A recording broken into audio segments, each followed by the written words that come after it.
Schefter. Adam, we've already covered the Vikings. Take us through the Falcons quarterback competition and what's the latest there? Well, we're still waiting for Michael Penix to get back on the field to take part in 11 on 11 drills. And until that happens, Tua Tagovailoa remains the favorite to be the opening day starter in Atlanta. They praised his accuracy, and if he has a impressive preseason, it's hard not to think that Tua wouldn't wind up winning his job. Penix should be ready at the end of this month. We'll see when he can get back on the field, back at full strength, but that battle's underway, and Tua right now holds the pole position. As for the Cleveland Browns, they have their own quarterback battle going on. This might be, it is, the most interesting quarterback battle in the NFL right now. We've heard a lot about Deshaun Watson as the veteran. Shedeur Sanders supposedly has improved recently. Each will be given the chance to shine during the preseason. I think with 2 road games in Florida, at Jacksonville, at Tampa, to open the season, it's possible that Deshaun might hold the lead early on. But really the question is, who's going to play more this season? And it wouldn't be a surprise if that turned out to be Shedeur. Deshaun Watson possibly taking back the starting job in Cleveland. How do you respond to that? Look, I think this needs to be as organic of a competition as you could possibly make it.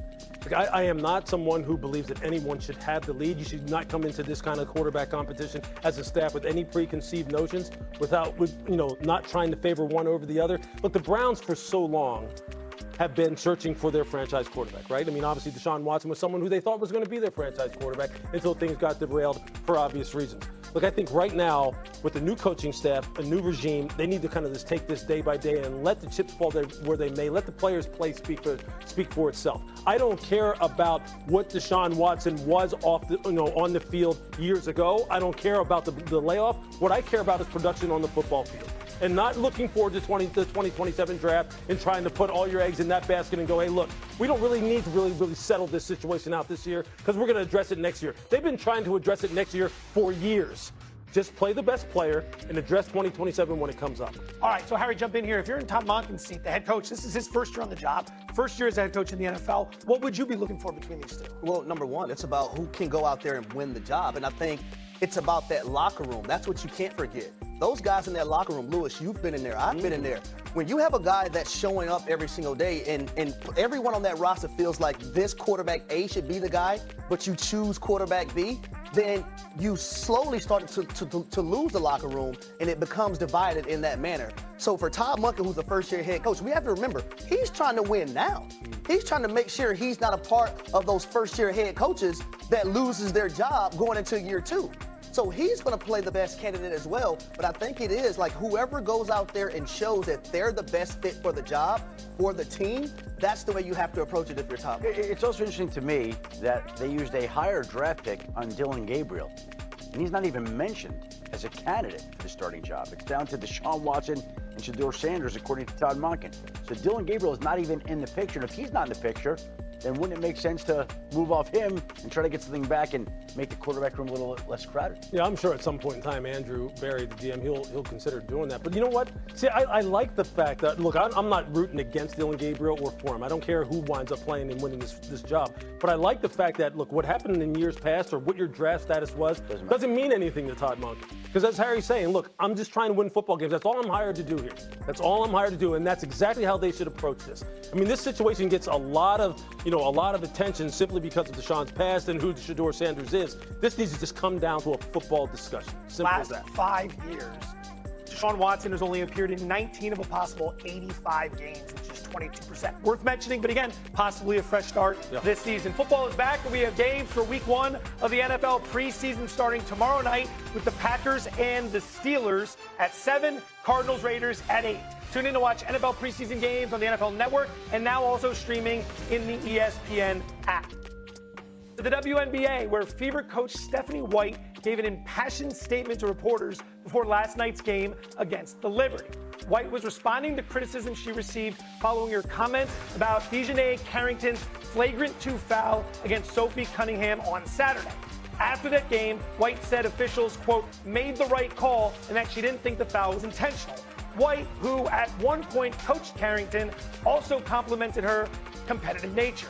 White faced backlash on social media from those who felt like she didn't adequately defend her player in Cunningham. The lieutenant governor of Indiana even called for her to be fired. Here's White speaking to the media last night. For those who have anything to say about the play in the last game, I didn't see the play in real time. I went straight to a press conference. I thought the play got called right. Thankfully, Sophie's okay. Was it egregious? Absolutely. When you have a chance to watch that over and over and over on replay, you can see that. I didn't have that in real time. Were there any I take personally any suggestions that I don't 100% always have my players back. I ride with them 10 toes down all the time. All the time. They know that. It's a shame that we can't have an opportunity to talk about what great basketball they're playing. Because they are playing. The hate, the fear-mongering, the divisiveness, the stuff that's trying to hijack our league will not win. It won't win. We are united. We are connected. We will not be divided. Every day these women put their on the line. Every day. When they go low, we go high. Love will win. Grace will win. Humility will win. And kindness will win. I stand by them. I will always stand by them. Everybody else can go to hell. After White's pregame comments, the president of the Fever issued a statement saying, quote, Coach White has done a tremendous job leading the Fever and for the second consecutive season has us in a great position for a playoff push. She has kept our team focused and united, all while under the brightest spotlight our team and our league have ever experienced. She has the full support of leadership. Now, it turns out there was also a game last night. Fever hosting the Liberty. Stephanie White and the Fever hosting the Liberty, of course. Caitlin Clark and Kelsey Mitchell, they're going to need 42 points combined to set the WNBA record for most points by a duo over an 11-game span. Ooh, a little foreshadowing there. First possession of the game. Let's get it started. Clark, defender's going to have to keep the feet there. Caitlin's been known to knock a few down from long range. 3 minutes left in the first. Let's get Kelsey Mitchell involved. She's going to pull up from the stripe. Nice little arc. That's what you want when you're playing beer pong. It's good. Next Fever possession. Clark's going to find Mitchell in the corner. That's a three. Midway through the second, Clark now stepping back from deep. This is Harry Douglas. How you feeling? I love it. Pretty. So pretty. Don't you dare. A few possessions later, Fever up 10. There's Clark finding Mitchell. Later in the quarter now, Clark, it's going to be another step back three. You've got to get a hand in her face. Clark with 18 first half points. Fever up 64-46. Midway through the third now. Here's Clark attacking, stepping back, bang. Using the handle to get by Brianna Stewart. She just flat out shoot that thing. And I'm just telling you, man. That step back is really in her arsenal right now. Kelsey Mitchell, hey, Kelsey,